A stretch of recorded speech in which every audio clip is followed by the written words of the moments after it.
전년 대비 매출액이 약 24배 정도 성장을 했습니다. 안녕하세요. 스마트 스터디 미국 사업팀 이규빈, 마케팅팀 윤승현입니다. 핑크퐁은 스마트 스터디의 유아동 브랜드로 아기 상어와 같은 원천 컨텐츠를 개발하고 그에 기반한 영상, 모바일 애플리케이션, 완구, 도서, 공연 등 다양한 형태의 사업을 글로벌하게 추진하고 있습니다. 아마존에서는 현재 토이 카테고리에서 사운드북, 사운드패드 상품을 판매하고 있죠.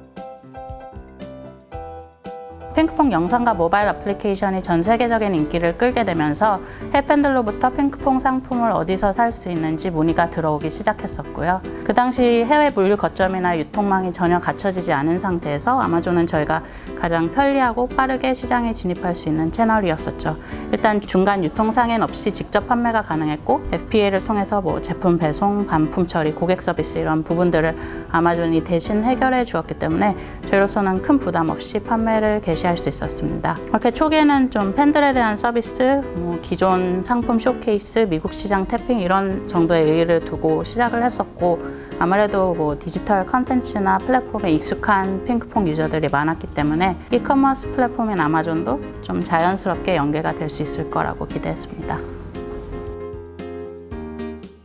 제가 경험해보니까 미국 소비시장은 시즌에 따른 차이가 좀 큰 편이더라고요. 블랙 프라이데이에서 크리스마스로 이어지는 4분기에 매출이 급증하는데 아마 2017년 12월 한 달 동안에 전달 대비해서 매출이 4-5배 이상 뛰었을 거예요. 그리고 그 매출이 2018년까지 꾸준히 유지되고 또 성장하는 걸 보면서 이제 미국에서의 상품 사업이 좀 팬 서비스 차원을 넘어서 사업적으로도 가능성이 있겠구나 이렇게 느끼게 되었죠. 그래서 2018년에는 좀 더 체계적으로 1년 계획을 세우고 생산 계획도 당시로서는 좀 굉장히 파격적으로 공격적인 리스크 테이킹을 했었습니다.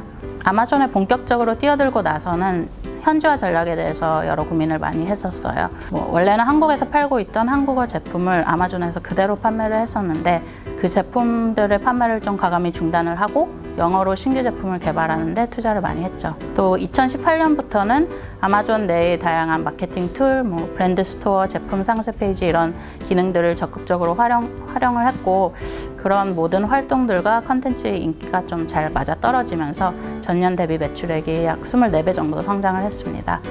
그리고 올해 와서도 전년 동기 대비 매출액이 약 8배 정도 또 한 번 증가하면서 아직까지 지속적인 성장을 하고 있습니다.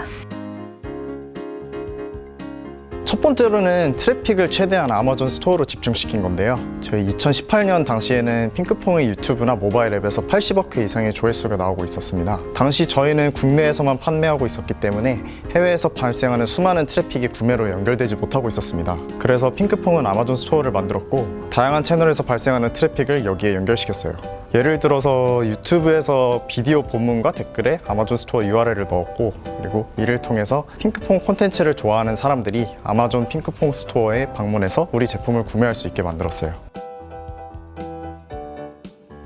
두 번째 요인으로는 아마존 내 검색 광고인 스폰서드 프로덕트를 잘 운영한 게 유효했다고 생각합니다. 본격적으로 아마존을 공략하기로 한 이후부터 2명의 마케팅 전담이 스폰서드 프로덕트를 직접 운영하면서 광고 노출과 매출을 극대화할 수 있는 노하우를 쌓았습니다. 미국 고객들은 제품을 살 때 구글보다 아마존에서 먼저 검색을 하기 때문에 핑크퐁 콘텐츠의 인기가 높아지면서 아마존에서 핑크퐁이나 베이비샤크 등의 키워드 검색량도 함께 증가했어요. 그동안의 노하우를 바탕으로 핑크퐁 관련 키워드 검색 시 우리 제품을 효과적으로 노출했고요. 결국 스폰서드 프로덕트로 인한 매출이 직전 반기 대비 2배 증가했습니다.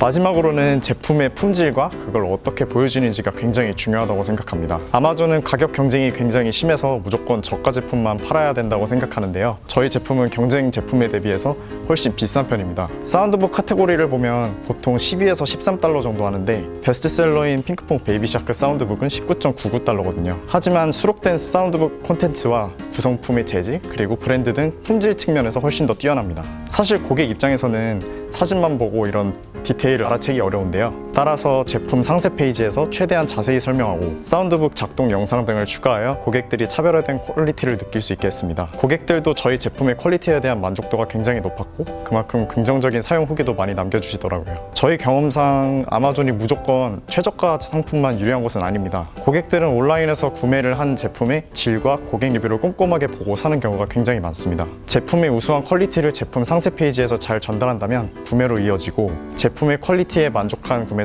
긍정적인 리뷰를 남기고 또 그걸 본 다른 고객이 다른 경쟁 제품보다 비싸더라도 구매를 하게 되는 선순환이 만들어지게 됩니다. 아마존에서 이런 판매 성과를 낸 것이 라이선싱 업체나 리테일러와의 사업을 확장하는 데도 정말 많은 도움이 되었던 것 같아요. 물론 기존에도 핑크퐁의 영상 조회나 모바일 애플리케이션 다운로드 수 같은 지표로 저희 브랜드 인지도가 높다는 것을 어느 정도는 보여줄 수 있었지만 그래도 다소 전통적인 파트너사들은 TV가 아닌 그런 디지털 프로퍼티에 투자하는 것에 대해 좀 막연한 두려움과 망설임을 분명 갖고 있었거든요. 그때 이제 아마존에서 뭐 하루 1000권 이상 팔리면서 토이 카테고리 베스트셀러 8위까지 달성한 저희 사운드북의 관련 지표를 보여주었고 확실히 파트너사들도 그런 직접적인 사업성 지표들을 보면서 핑크퐁 브랜드가 가진 가능성과 가치에 대해서 좀 더 확신을 가지게 된 것 같아요. 현재는 월마트, 바니스 앤 노블 등 다양한 미국의 대형 리테일러에 핑크퐁 제품들이 입점되어 있습니다. 결국 뭐 처음에 팬 서비스로 시작했었던 아마존 사업이 저희 브랜드에 대한 강력한 스토리텔링으로 연결이 되었고 다방면으로 현지 사업 확장에도 도움을 주게 된 거죠. 아마존은 초기 비용이 뭐 크게 필요가 없기 때문에 일단 좀 빠르게 테스트를 진행해 보실 것을 추천드리고 싶어요. 극단적으로 뭐 단 하나의 제품을 재고 한 개만 보내서 판매를 시작할 수도 있거든요. 그러니 일단 최대한 빨리 소량의 재고를 입고시켜서 아마존의 셀러 기능들을 한번 익혀보고 가설을 계속 검증하면서 시장의 피드백도 받고 그런 피드백을 오퍼레이션에 반영하고 이런 과정들을 반복하다 보면 해외 소비자들이 정말 과연 원하는 것이 무엇인지에 대한 감도 오고 어떻게 마케팅을 해서 어떻게 브랜드를 키우고 사업을 확장해 갈지에 대한 방향이 좀 보이실 것 같습니다.